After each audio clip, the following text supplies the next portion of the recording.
I have no secrets. I went from 10 years of chronic knee pain, surgeries, nicknamed old man, to now some of the most bulletproof knees on earth. This one, never supposed to fully bend again because of its surgeries.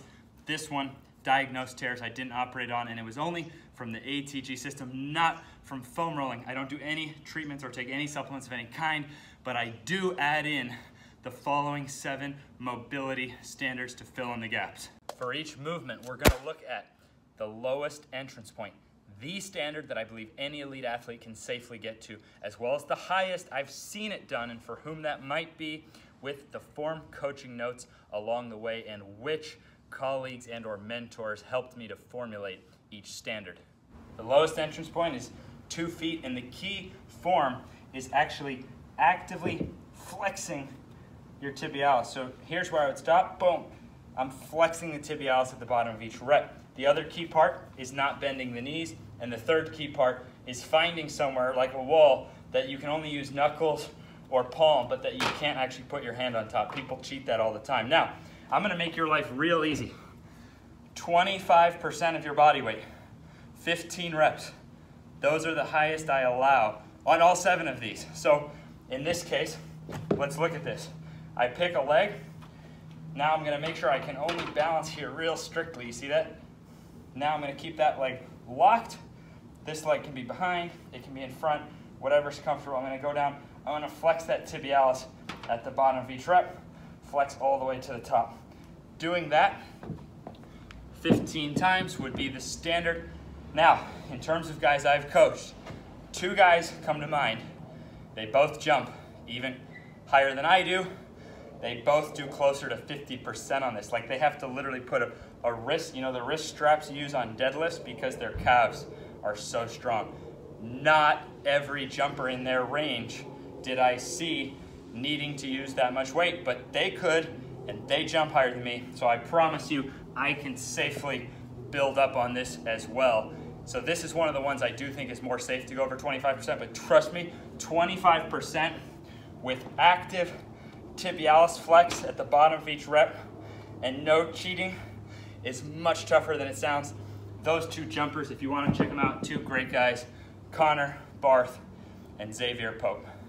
And I have a lot of good mentors on calves, but for this particular one, I want to credit Quadratus Lumborum, who really I feel like is the #1 pioneer of that active ankle mobility. Look up Quadratus, 50-inch vertical in his prime. He's 47 now, at 5'11", is still dunking. So there's this huge misconception on the word ankle stiffness. It's backwards of what you think. I used to think, oh my God, I don't want flexible calves because I want ankle stiffness. I was completely wrong, because actually the better a muscle can go through range, the more it can develop. And ankle stiffness only means how strong you are here, not how stiff you are. So from Quadratus Lumborum to Stefan Holm, who had tremendous ankle mobility. Stefan was 5'11" and won an Olympic gold medal, and I don't think either of those guys would jump as high if they had stiff ankles, because then they wouldn't have been able to develop in there, not to mention your soleus, which can only develop to the degree that your ankle can bend. So opening up the upper calves allows you to get in there, and we address this in the ATG system movements like crazy, and that has the strongest pull of any muscle in the human body. So actually, by limiting our ankle flexibility, we have manufactured an Achilles problem, biggest, strongest tendon, and it's left vulnerable by a weak, tight soleus. So there you go. Now you just got educated. Ankle stiffness, you've been tricked, you've been duped. I was too. And look at the success of guys like Quadratus Lumborum and Stefan Holm. And Quadratus in particular, I feel like is probably the top innovator in the world on that active flex. So check him out. And if you're worried about muscle size, check out Tom Platt's most range of motion of any bodybuilder ever, widely regarded as the best legs of all time. The lowest entrance point is simply reaching. Anyone should be able to at least touch their toes like this or pick something up. It's actually proven that more flexible hamstrings and the ability to round the back with light loads up to 25%, which is the standard when your wrist gets below toes, gives you a more bulletproof lower back. Now, I have seen instances such as, well, the first person to credit my inspiration to get flexible hamstrings was Quadratus Lumborum. There's 2 others to mention. Quadratus is teaching me that to kick the rim, and if I look at his angles, this is not enough. Let's look at the bottom position here, right? This is not enough. You actually have to make contact of knee there and then kick. Very tough and requires more range. So for someone needing to progress to more range, I do think that would border into more extreme activities, probably a martial artist who's trying to be the best in the world. So you can see here would allow, oh yeah. So I could see that if I want to reach that goal of kicking the rim, I'm gonna have to go farther. Now the person who taught me the Jefferson curl and who taught me that it was okay to round the back was Jeff Wolf at the Flexible on Instagram, and we had a ton of success with people's backs. If you look in our system, we work it every which way. We work it literally. Like whatever you can do with your back, we work it. Okay, so it doesn't mean we're only doing this. I'm only talking about doing this in our system. We only do it 1 to 2 days a week, depending on the program, and I only advise up to 25%. But what if you, in a wrestling sport, have to pick up another human being like this? At that point, does the risk of going heavier or does the risk of getting beat up, which is more important? So I personally, just to see, for no sport performance reason, I drove this with Jeff watching me to 100% of my body weight, wrist below toes, and I was fine, okay? Don't be offended. I'm giving you the truth there. 25% I've seen very safe, and the literature looks really safe for. I don't advise going, I don't go over that, okay? But if I wanted to be the best wrestler in the world and I had to pick people up and stuff like that, probably even in football, I would probably go closer to 50%. But again, this is for you to decide. I'm just a cheap guide. So, huge thanks to Kadur for inspiring me, because again, I used to have this whole thing of thinking, oh, I don't want to get too flexible or something. Oh wait, Kadur has a 50-inch vertical. You're just being a wuss. Then, in person, Dmitry Klokov, power snatch 400 pounds in front of me after doing shit like chest to floor pancake to warm up, which I was nowhere near, and I realized I was just a total wuss. I was half the explosion of Dmitry Klokov, Olympic medalist, and I was just fooling myself, and you're only gonna find strength coaches with half Dimitri's explosion telling you not to get flexible. So look at the greats. Ask Serena Williams, ask Oscar Robertson, ask Usain Bolt, ask Kadur, ask Jeff Wolf. And huge credit, because this is my go-to now, I think, for basketball players and a lot of sport athletes. Our upper calf back here is so tight, we never really find out what our hamstrings could be. So huge thanks to Lucas Hardy at Range of Strength for bringing this to the table of the slant board plus Jefferson curl. There's probably more to thank, but those are definitely the big three. Kadur, Jeff, Lucas. Thank you guys. I have no intention of offending anyone with these videos, just giving you real solutions, because I used to spend hours a week stretching. Now I do 1 set of this a week, and I maintain a pretty easy front split, which I never set out to get. So it can be so much simpler when you get strong through range. You actually load the tissues, and it's proven you can lengthen the area instead of tightening back up, tightening back up, tightening back. I spend about 10 minutes total in my week stretching, just ATG system. Plus I do about 1 round of this, but I think you should do 3 rounds twice a week to get there, because it takes about 6 times longer. I learned from my original mentor, Charles Polgan, 6 times longer to get a range of motion than to keep it. So I keep it once a week, and I'm living proof of that, but I did it more like 6 sets per week. I like 2 days a week, 3 sets to get there. The most important thing to know about this one is that I don't even believe it's worth training until the way we work on in zero is just a couch stretch, getting shoulders to the wall. Then in dense, we work on getting that hip flexor forward. Through zero, dense, and standards, we're building world-class hip flexor length and quad strength all the way up through here with the ATG split squat. So for me, I put those together, and I was able to do this the first time I ever tried it. Glutes locked, shoulders all the way to the floor, and then notice I'm not bending at the hip to get back up, pure strength to get back up. That is the standard, but work on it at your own pace by first mastering the goals of zero dense. Now the cool thing is, you don't have to reach all the goals of zero to go on to dense. You don't have to reach all the goals of dense to go on to standards. I like 12, 12, 12, even for myself. I like 12 weeks out of the year body weight, 12 weeks out of the year doing more sets in less time with not as much weight, and then 12 weeks out of the year in standards, trying to go harder, followed by 12 weeks genetic potential, which will be where I actually will be actively sprinting and jumping each week maximum tap out, right? It's a beautiful year. So with this, I do want to tell you that I found the 25% of body weight thing to help some guys, because if you've been training for a while and have smaller legs and bigger upper body, you may need the weight actually to sort of counterbalance yourself. See that? So of course, right here, but here, you see it's almost easier in a way. Now, again, this is something that I think you need to go through those other levels to even work on. Now, you could start with a lighter plate, you see what I'm saying? So again, the heaviest I would allow would be 25%. I have not seen any reason to go higher than that. I have found that by adjusting that angle, I can challenge myself. And what's really cool that I really should have mentioned is that just by doing this one set a week, I'm able to maintain my same couch stretch standard that I did have to work on much more often to get to. So that's the cool thing, is that by getting to the strength through here, and it's proven to reduce injury through here, which is awesome. I love when we use movements that are proven. I hope more and more of our movements get proven. Now, to thank on this one, I've really seen a lot of different bodyweight specialists, but I do have to say, Ashley Gass in Clearwater, Florida, she's a gymnastic bodies disciple, just like Jeff Wolf, who I mentioned in the last video. She was the first that I saw doing this, and honestly who got me to open my eyes to bodyweight movement, and I became interested in what she was doing. We became great friends, and that's actually how I got connected with Jeff. So Ashley, big thanks for enlightening me that something as simple as bodyweight could be so powerful. If you've known me closely, then you know for years I've been looking for a way to load the piriformis in a really smooth and safe way. And I finally did find it, and I can show you this with confidence because there's something that I always do have to keep stretching more often. And now because of this, I only have to do one set a week and I maintain it. And that is getting into a stretch like this and being able to touch my head. And I did, you know, for some things I do a set before to see where it's at. But I now know for the first time that I can just go head to ankle without being prepared for it.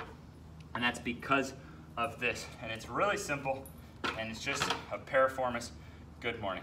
So I've got my weight here, and I'm able to load into the piriformis and go up. Again, I think you only need up to about 25%. So by the end of this, I'm going here, head to ankle. This one really varies for people. Some people super flexible, some super tight.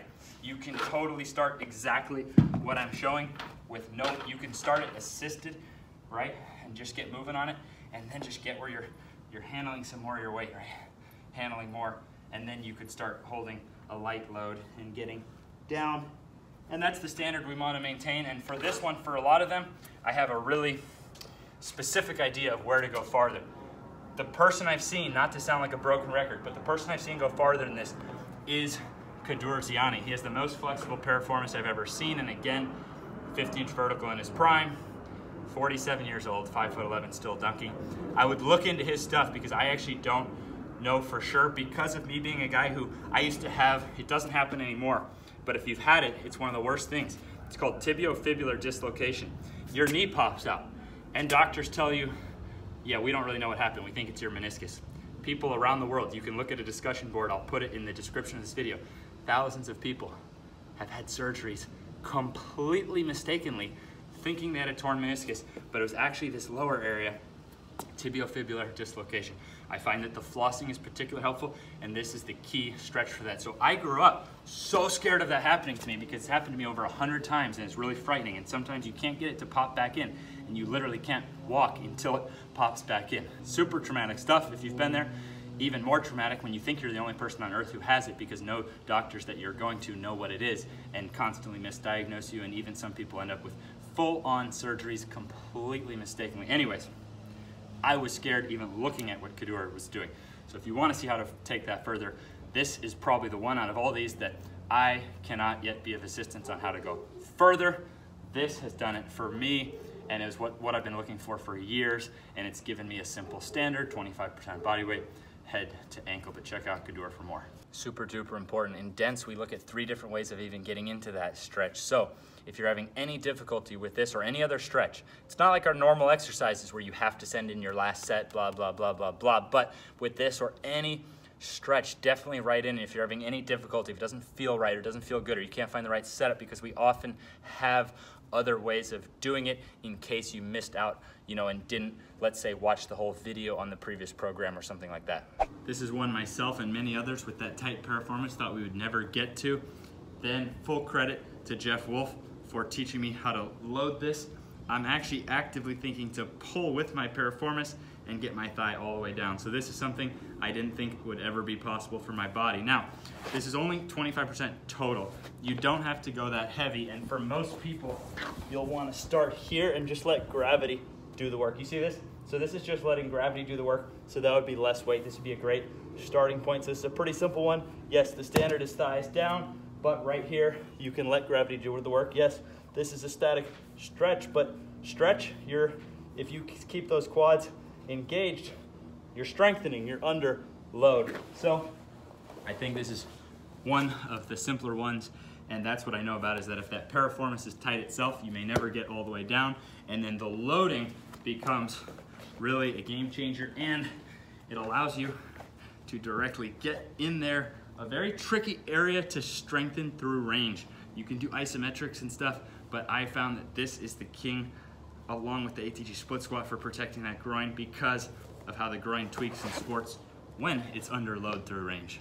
The lowest starting point is actually just doing a standing version.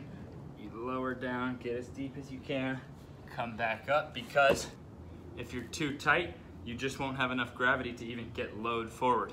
Once you're able to get load forward, you can flex your quads, reach, come back in. As you're ready, you can use a plate behind your back. Credit goes to Chinese Olympic weightlifting. They load this, and I'm gonna show you, this would be a stepping stone. So see how elbow to floor gives a measurement with plate behind back? Well, now, barbell, I believe they usually do it with partners to hand it to themselves, or imagine if I put this bar in the rack. Sorry for any up close and personal shots. We're working on pancakes here. Now, we'll see where I can get to today. I just do 1 set a week of maintenance, but you can see them loading bar all the way. Chest. Yeah, baby. Got my chest to the floor. Quadratus Lumborum time. It's the final countdown.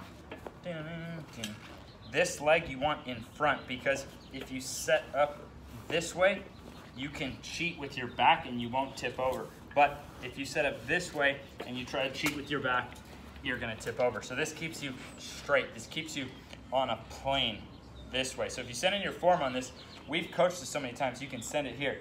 Now get your hip wedged right into the middle there. You would want to start by just handling your own weight. Your own weight is going to actually leave you. I dare you to try 3 sets of 15 and see how sore you are. Quad, 4-sided lumborum, the lower spine. I don't have an abbreviation for this. Quadratus lumborum, get to know it. Now you can see from this angle, it actually would be easier to start right here and just reach.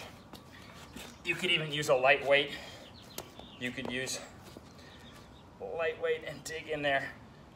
Just get used to that load. Real small, right? Real small motion. Now, once you start loading this, now we're getting into the territory of elite rotational power, believe it or not. I got this movement from my original mentor, Charles Poliquin. The year we integrated this, I trained the world's longest driver in golf.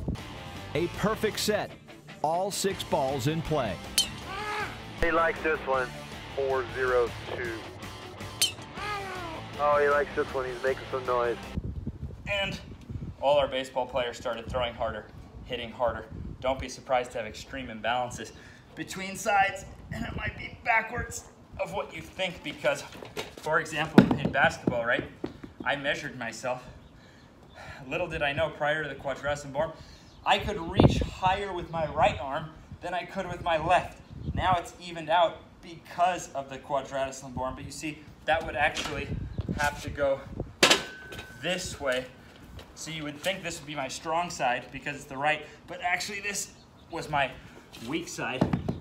Probably not gonna do any more of these after this video, so I might as well bang out. a few reps. Oh. To give you an idea, it's, what is it, Wednesday? And I'm still a little sore from Friday, from dense. So yes, you should start working this light and dense, but now in standards. If you want the most bulletproof back, think how many back injuries. How many of them happen on a perfect line? No, it's often going to get something here or making a move this way. Guy makes a crosser. So you go, as soon as you go outside of that forward range, boom, Quadratus Lumborum. So key bulletproofer.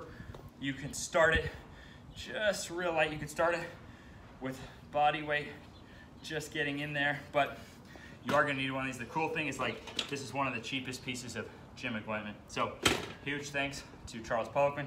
Standard, I dare you, 15 reps, 25% of your body weight. Let me know how you're feeling tomorrow.